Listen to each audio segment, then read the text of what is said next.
Welcome to the Abundant Vision Fundraising Podcast. Whether you are a seasoned professional or a first-time fundraiser, we have the advice you need to take your next step toward major gift mastery.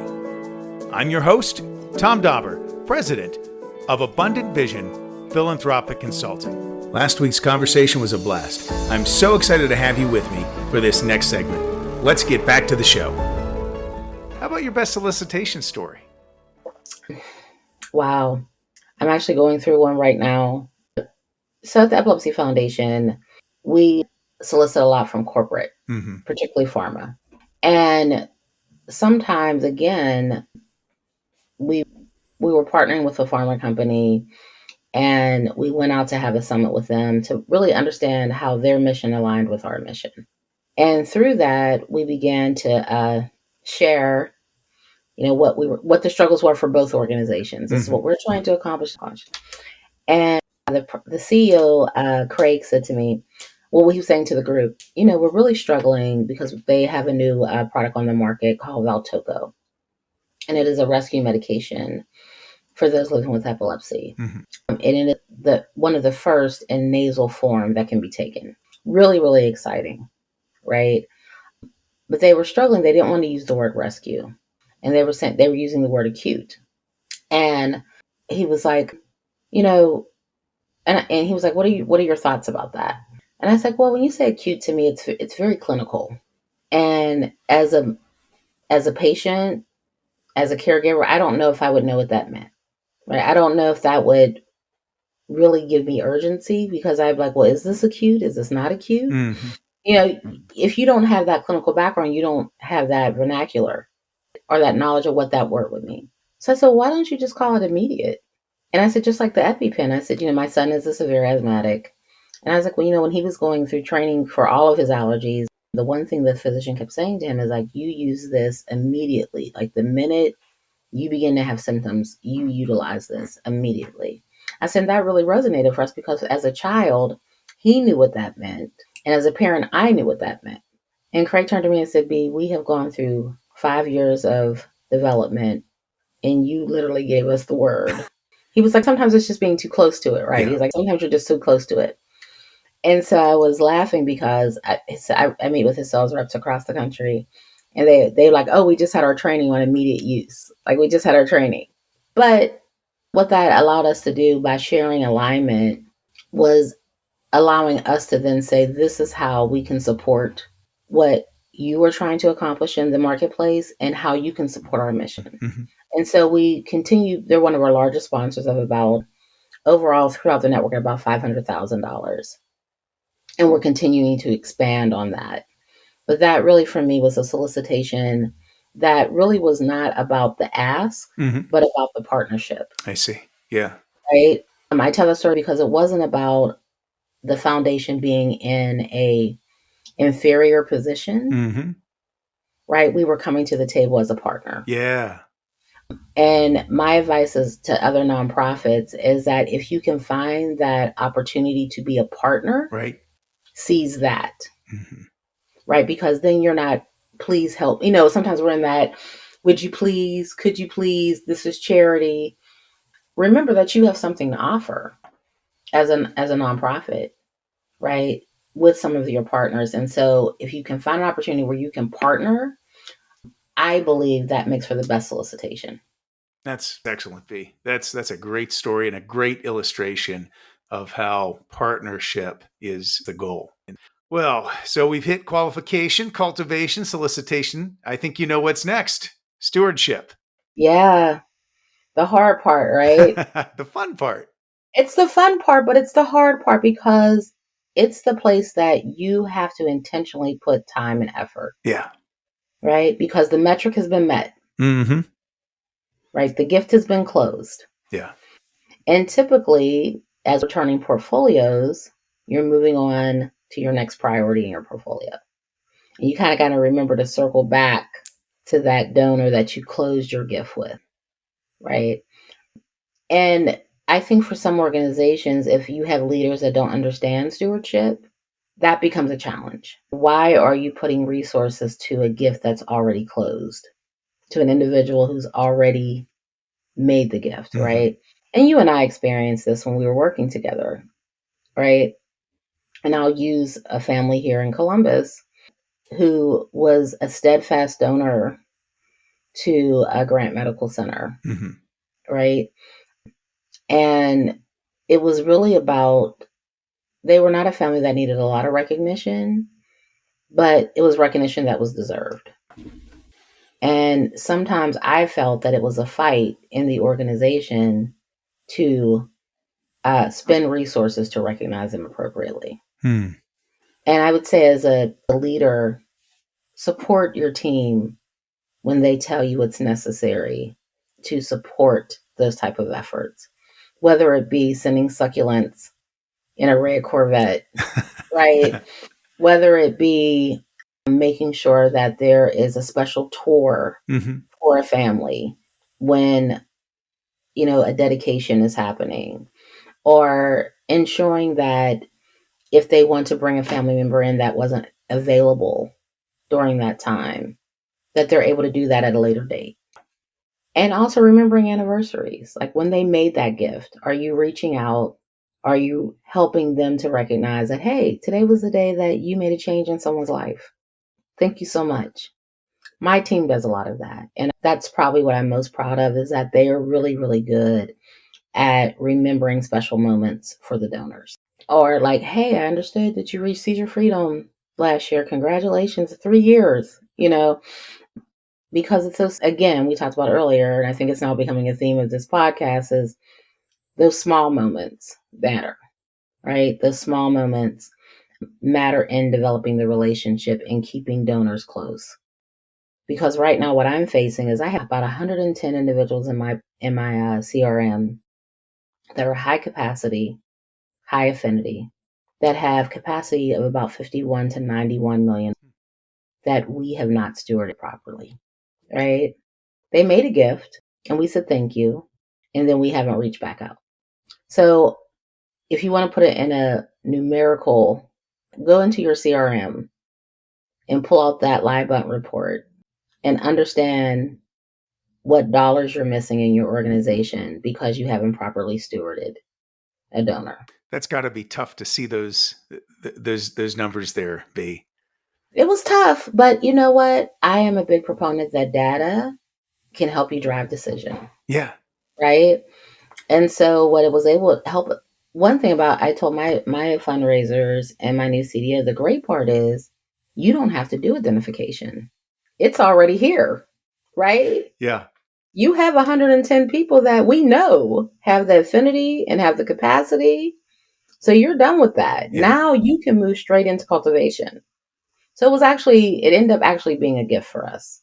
But it was disheartening to see initially, because those are relationships that now have to be rebuilt as opposed to expanded. Wow. Well, that sounds like, again, just a tremendous opportunity for your organization. When I talked about the 10 million philanthropic growth plan, that's really what it's based off of. I see. Is that discovery work we did within our CRM to understand what potential we had there. Mm-hmm. Even the 10 million is conservative to what we know the capacity and affinity is available. But also, I'm really big on why I believe in stretch goals. Mm-hmm. I don't believe in setting people up for failure. That's right. Tom Dauber here for Abundant Vision Philanthropic Consulting.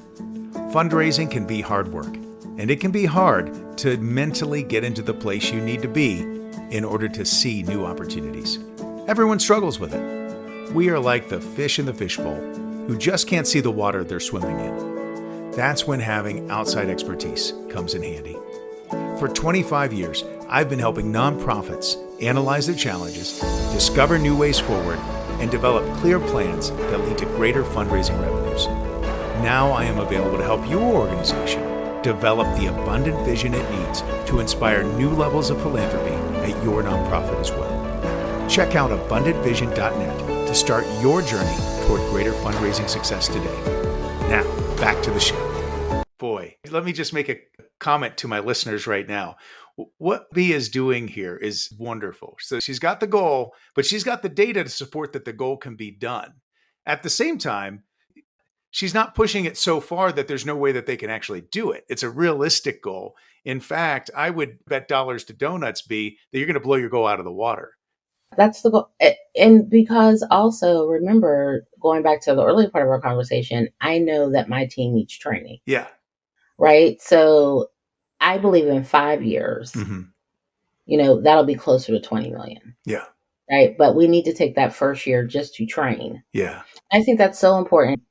Fundraisers need professional development, right? As we know, we see those memes all the time about what fundraisers do. Like, we just go out and talk to people and it's just, it's easy. How many times have you heard in your career, oh, this is easy. It's easy, right? It's not easy. There is a science to it. And, so we made a commitment that for the first year, the goal was set fairly low because we know we need time to train. And then also our fundraisers need to feel success in that first year, to build the confidence to make those larger asks as well. And quite frankly, we had to redo our portfolios. Yeah. Yeah. My team will tell you, I'm all about focus, right? If we have 110 people, let's focus on those 110, right? We know that's where our greatest potential is. I don't need you to carry a portfolio of 125. Yeah. Yeah. I need you to carry a portfolio of 30 people in this team, in this group, that would allow us to focus and have the biggest return on investment. So the CRM work, I would tell any leader, it's money well spent to do the CRM work. Yeah. Oh, for sure. I think that's where people sometimes don't want to put their money, because it's almost like, when you're doing a renovation, you don't want to spend money on the things you can't see. Yeah. Right. But I find it's the most important work because it really does allow your fundraisers to be as successful as possible when they know exactly who they should be cultivating, as opposed to shooting in the dark. Oh, man, that's definitely the case. So the last question I've got for you, this could be the funnest one. Tell me about the most awkward moment you've had with a donor, and how did it resolve? Well, Tom, you were there for it. I had a donor who had verbally committed to a 7-figure gift and then retracted that verbal commitment. Awkward. Awkward for me, awkward for them, awkward for the organization, right? But recognizing you still had to continue with the relationship, right? You still had to continue with the relationship. And, after I kind of licked my wounds and, I just reached back out. I was like, it's okay. Let's start over. Like, where are we at? But it was very, very awkward. Yeah. It was very, very awkward. And it was the first time I had experienced that. It was the first time I had experienced someone who had made a verbal commitment and then retracted it. Okay. Typically I had prided myself on, like, the gift agreement is just the administrative work, that I have built a relationship and we have built trust, that when you make that verbal commitment to me, that I know and you know that we have done the work to get to that point. And so I had never dealt with that before. But what I learned is that, again, I was questioning, well, why did they retract it? What did I do? What misstep did I make? And what I discovered was that I didn't consider all of the influencers in that gift. And while I had spoke with who I thought was the primary person, there were other influencers that when he went back and had this conversation with them about his intention, they were not in agreement. I see. And I did not consider them. Yeah. I did not consider them. That was a lesson that was hard to learn, but I'm glad I learned it, because I now ask the question, even in the verbal commitment, is there anyone else that you need to talk with before we move forward? Or is there anyone else that you would like me to talk with before we move forward? Because I did not ask that question, and there absolutely was someone else that was a major influencer that changed his decision. Wow. As you re-engaged with that donor, because I'm sure there's a lot of leaders out there that might just maybe write the relationship off and move on, or maybe they're embarrassed and so they just don't want to talk to him anymore. Did you find that you were able to get the relationship back to a place of normality where you guys were good and engaged, or did that change things permanently? No, we got back to our relationship fairly quickly. And I think that it was because I made the decision not to make it a big deal. No. Tell me about that. Like, how do you, if someone does that, it changes their mind about a gift after verbally committing, what sort of language would you use to say to them, hey, it's okay? Actually, it's just that. In that conversation, I said, you've been such an amazing supporter to the organization. I understand if this is not the right time for you to make that gift. Yeah. Let's continue to have the conversation and find the appropriate gift level and time for you to make the impact that you desire. Right. And I think the key word was time. Right. I'm not going to pressure you. I'm not going to hound you. I want to let you take your time. Right. Again, recognizing now there's an influencer that is not on board. Right. Right. And I don't know if we'll ever get that person completely on board, but I need to obviously give you more information and arm you with the appropriate information that you feel comfortable challenging this influencer's decision, that you're absolutely sure that this is what you want to do. But it was just like, okay, well, it's not the appropriate time, and that's okay. Let's talk about how we continue to move forward into a place where you feel comfortable with any gift level that you choose.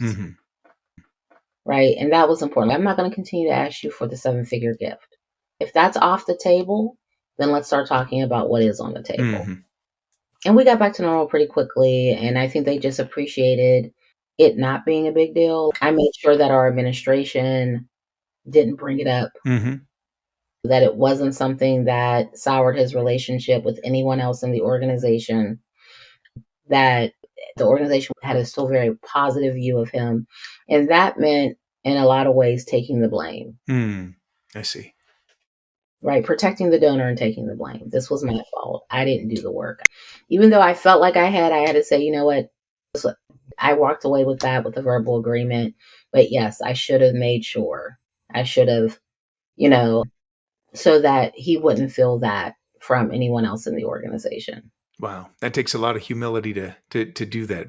It was a hard pill to swallow. Like I said, I had never been through anything like that before. And honestly didn't know what it was going to mean for my career, quite frankly. Right. But I knew that this donor always had the best intention towards the organization, and had proven that time and time again. This just wasn't the opportunity. This just wasn't the right opportunity for them at this time. Yeah. Wow. A lot of good learnings in that story, B. I appreciate you sharing it. We've reached the end of our time and our questions, but before we go, is there anything else that you'd like to share with our listeners? Well, Tom, I really appreciate this opportunity to come and talk with you today. And more importantly, to be able to raise awareness around epilepsy. It's not a well-known disease state in our country, but it affects 1 out of every 26 individuals. It's a staggering number of individuals facing epilepsy. And just as you started today's conversation with knowing a family member, there's not many people I talk to who don't have a family member, a loved one, a friend that is living with epilepsy. So one, just thank you for allowing me to talk with your listeners about what we're doing at the foundation and how we're supporting individuals living with epilepsy. And if they should know anyone that is seeking resources and support, they can reach us at epilepsy.com. And again, we are always here to support those living with epilepsy because, again, no one should face epilepsy alone. Wow. That's fantastic. Thank you so much, B. It's been a pleasure having you on the show. I wish you the very best and can't wait to hear how your fundraising journey goes with the Epilepsy Foundation. Check back in 3 years. I'll let you know. Awesome. Have a great day. All right. You as well. If you've enjoyed this podcast, please be sure to subscribe and give us a 5-star rating on your podcast provider. I'm your host, Tom Dauber. Thank you for joining me as we journey together towards major gift mastery on the Abundant Vision Fundraising Podcast.